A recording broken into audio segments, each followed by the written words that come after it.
اللہ تعالی عنہ آپ کا ایک قول ہے، آپ فرماتے ہیں کہ قدمی حاذہ علی رقبۃ کل ولی اللہ، میرا یہ قدم تمام اولیاء اللہ کی گردن کے اوپر ہے۔ یہ آپ نے دعویٰ کیا ہے، توجہ سے سننا ہے آپ نے اس بات کو، آپ نے دعویٰ کیا ہے کہ میرا یہ قدم تمام اولیاء اللہ کی گردن کے اوپر ہے۔ بغداد کے اندر جس گھر کے اندر، جس بیٹھک کے اندر حضرت غوث پاک کی سکونت تھی، جس گھر کے اندر آپ آرام فرماتے تھے، سینکڑوں مشائخ کی موجودگی میں، اولیاء اللہ کی موجودگی میں حضرت غوث پاک رضی اللہ تعالیٰ عنہ آپ نے فرمایا، یہ قول ارشاد فرمایا، یہ بات ارشاد فرمائی ہے کہ اللہ تعالیٰ کی ذات اقدس کی طرف سے یاد رکھنا وہ مامور تھے، اپنی طرف سے نہیں کہا۔ یہاں پر میں آپ کو حوالہ دے سکتا ہوں، یہ قلائد الجواہر میری گود کے اندر پڑی ہوئی ہے، اپنی طرف سے نہیں کہا۔ اور اس مجلس کے اندر، جس مجلس کے اندر حضرت غوث العظم شیخ عبد القادر جیلانی رضی اللہ تعالی عنہ آپ نے یہ ارشاد فرمایا تھا، وہاں پر حضرت شیخ شہاب الدین سروردی رحمۃ اللہ تعالی علیہ آپ بھی موجود تھے۔ آپ فرماتے ہیں کہ میرا یہ قدم تمام اولیاء اللہ کی گردن کے اوپر ہے۔ حضرت شیخ علی بن عطی رحمۃ اللہ تعالی علیہ بیٹھے ہوئے تھے، آپ اٹھیں اور آپ کے قدم مبارک کو چھوئے اور قدم مبارک اٹھا کر اپنی گردن کے اوپر رکھا ہے۔ فرمایا آپ سچ کہتے ہیں، واقعی اللہ تعالیٰ نے آپ کا قدم ہماری گردنوں کے اوپر رکھا ہے۔ یعنی آپ نے زبان سے ارشاد فرمایا کہ میرا قدم تمام اولیاء اللہ کی گردن پر ہے۔ انہوں نے اٹھ کر اس طرح کیا کہ حقیقتاً آپ کے قدم مبارک کے نیچے اپنی گردن رکھ دی، شیخ علی بن عطی رحمۃ اللہ تعالی علیہ نے۔ اور اس سے مراد کیا ہے؟ یاد رکھیں، اس سے مراد ہے مقام فردیت، یعنی اللہ تعالیٰ کی ذات اقدس نے تمام اولیاء اللہ کی سرداری مجھے عطا فرمائی ہے۔ تمام اولیاء اللہ کا اللہ تعالیٰ نے مجھے قائد بنایا ہے، تمام اولیاء اللہ کا اللہ تعالیٰ نے مجھے سردار بنایا ہے۔ یہ جب آپ بات سمجھ گئے نا، دوسری بات آپ یہ سمجھیں کہ کیا حضرت غوث پاک رضی اللہ تعالی عنہ آپ کا یہ جو ارشاد گرامی ہے، یہ اس زمانے کے ساتھ خاص تھا یا قیامت تک آنے والے تمام اولیاء اللہ کے لیے؟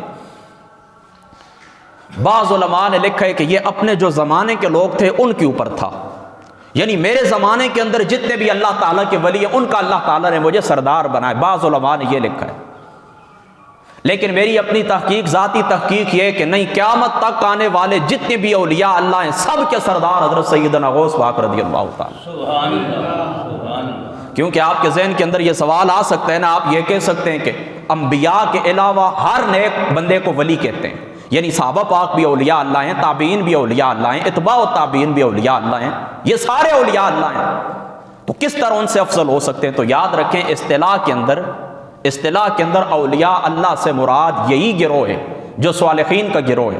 صحابہ کے لیے الگ اصطلاح ہے، جنہوں نے حضور کی زیارت کی ان کو صحابہ کہا جاتا ہے، جنہوں نے حضور کے دیکھنے والوں کو دیکھا یعنی صحابہ کو دیکھا ان کو تابعین کہا جاتا ہے، جنہوں نے تابعین کو دیکھا ہے ان کو اتباع و تابعین کہا جاتا ہے۔ یہ گروہ خارج ہیں، ان کے لیے اصطلاحیں الگ ہیں، ان کے لیے صحابی کی اصطلاح ہے، تابعین کی اصطلاح ہے، اتباع و تابعین کی اصطلاح ہے۔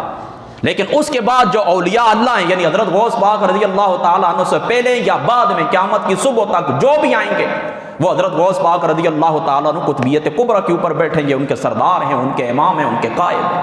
سبحان اللہ۔ دیکھیں، یہ باتیں تھوڑی مشکل ہیں، مجھے کچھ لوگوں نے منع بھی کیا، کہتے ہیں کہ آپ مانسر شریف کے دیہاتی لوگ ہیں، یہ باتیں آپ نہ کیا کریں۔ بہرحال آپ اپنے اندر یہ صلاحیت پیدا کریں، سمجھیں اس بات کو۔ اللہ تعالیٰ کی ذات اقدس نے حضرت علی المرتضیٰ شیر خدا رضی اللہ تعالی عنہ کو مقام ولایت عطا فرمایا ہے۔ کارخانہ خاص ہے، کارخانہ قدرت سے اللہ تعالیٰ نے ولایت کا فیض نازل کیا ہے قلب علی کے اوپر، حضرت مولا مرتضیٰ کے اوپر، حضرت مولا مرتضیٰ کے اوپر، شیر خدا کے اوپر۔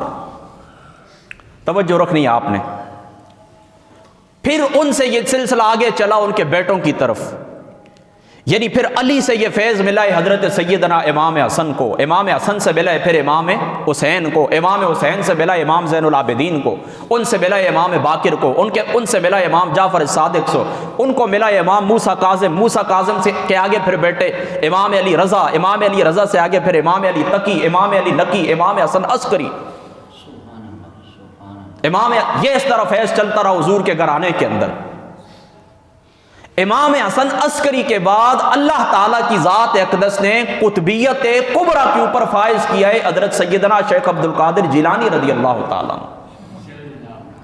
اس وقت قطبیت کبریٰ کے مقام کے اوپر جو بیٹھے ہوئے ہیں، یعنی ولیوں کے جو سردار ہیں، قطبیت کبریٰ آپ نہیں سمجھ سکتے تو یوں سمجھ لیں ولیوں کے سردار، اس وقت جو قطبیت کبریٰ کے اوپر بیٹھے ہوئے ہیں اولیاء اللہ کے سردار ہیں، وہ ہیں حضرت سیدنا غوث پاک رضی اللہ تعالیٰ عنہ۔ اب جس وقت قیامت آئے گی نا، قیامت کے قریب آپ کو پتہ ہے حدیثوں کے اندر آتا ہے کہ حضرت امام مہدی تشریف لائیں گے۔ حضرت امام مہدی تشریف لائیں گے جو حضور کی آل میں سے ہوں گے، حضور کی اولاد میں سے ہوں گے۔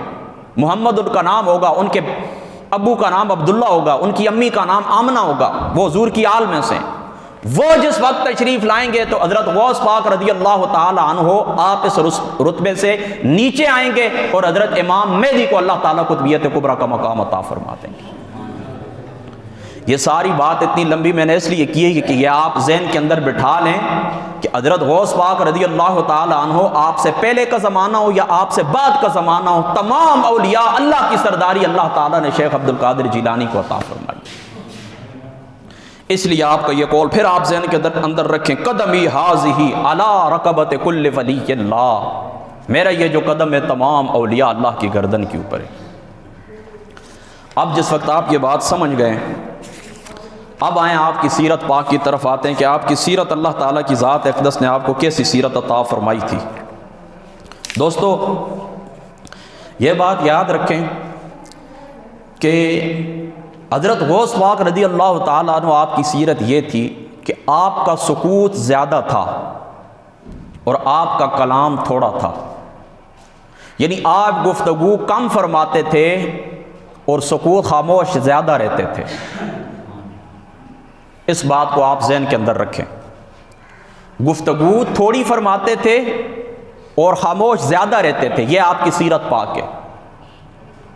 اور آپ کی جو گفتگو بھی ہوتی تھی وہ کیا ہوتی تھی؟ قال اللہ قال الرسول، اللہ تعالیٰ نے کیا فرمایا اور محمد الرسول اللہ نے کیا فرمایا۔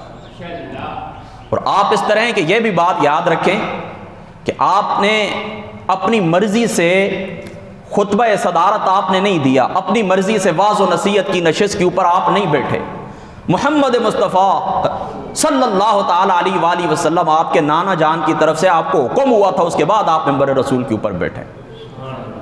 وہ آ کر کہنے لگے، وہ آگے آئے گی انشاءاللہ تعالیٰ، اگلا جو جمعہ آئے گا میں انشاءاللہ یہ آپ کو تفصیلی سنا دوں گا کہ آپ کو جس وقت حکم ہوا تو آپ نے فرمایا کہ یہ جو ہیں تو عربی لوگ ہیں، میں اجمی ہوں، میں کس طرح ان کے اندر گفتگو کروں گا؟ تو رحمت عالم حضور محمد مصطفیٰ خواب کے اندر تشریف لائے، فرمایا بیٹا منہ کھولو، آپ حسنی اور حسینی نجیب الطرفین سید ہیں، امی کی طرف سے بھی ابو کی طرف سے بھی نجیب الطرفین سید ہیں، آقا علیہ الصلوۃ والسلام کی آل ہیں، حضور کی اولاد ہیں۔ تو حضور علیہ الصلوۃ والسلام خواب کے اندر تشریف لائے نا تو 7 دفعہ، یہ انشاءاللہ تفصیلی آپ کو اگلے جمعوں کے میں سناؤں گا، صرف آپ ذہن کے اندر رکھ لیں، آپ نے فرمایا بیٹا منہ کھولو، تو 7 دفعہ آقا علیہ الصلوۃ والسلام نے ان کے منہ مبارک کے اندر تھتکارا ہے، اپنا تھوک مبارک لعابدان تھتکارا ہے 7 دفعہ۔ پھر تشریف لائے ہیں خواب کے اندر حضرت مولا مرتضیٰ شیر خدا رضی اللہ تعالیٰ عنہ، آپ تشریف لائیں، آپ نے فرمایا بیٹا منہ کھولو، آپ نے منہ کھولا، 6 دفعہ آپ نے تھتکارا ہے۔ تو آپ نے فرمایا آپ نے 7 دفعہ کیوں نہیں کیا؟ میرے نانا جان نے تو 7 دفعہ کیا، آپ نے 7 دفعہ کیوں نہیں کیا؟ تو فرمایا سرکار محمد مصطفیٰ کے ادب کی وجہ سے میں نے 6 مرتبہ کیا، کہ حضور علیہ السلام نے 7 مرتبہ کیا، میں ادب کی وجہ سے میں نے 6 مرتبہ کیا۔ تو جس وقت آپ کے منہ مبارک کے اندر حضور محمد مصطفیٰ کا اور حضرت شیر خدا کا لعابدان گیا ہے، اس کے بعد آپ پھر عراق کے اس منبر کے اوپر بیٹھے اور پھر آپ نے وہ واعظ کیا ہے کہ آپ کی ہاتھ مبارک کے اوپر 5000 لوگوں نے کلمہ پڑھائے اور لاکھوں لوگ گناہوں سے توبہ کر کے نیکی کے راستے کے اوپر چل پڑے، اور آپ کی مجلس مبارک سے ہزاروں کے حساب سے جنازے اٹھا کرتے تھے، ہزاروں کے حساب سے جنازے اٹھا کرتے تھے آپ کا کلام سن کر، آپ کی گفتگو سن کر۔ تو میں عرض یہ کر رہا تھا کہ حضرت غوث پاک رضی اللہ تعالی عنہ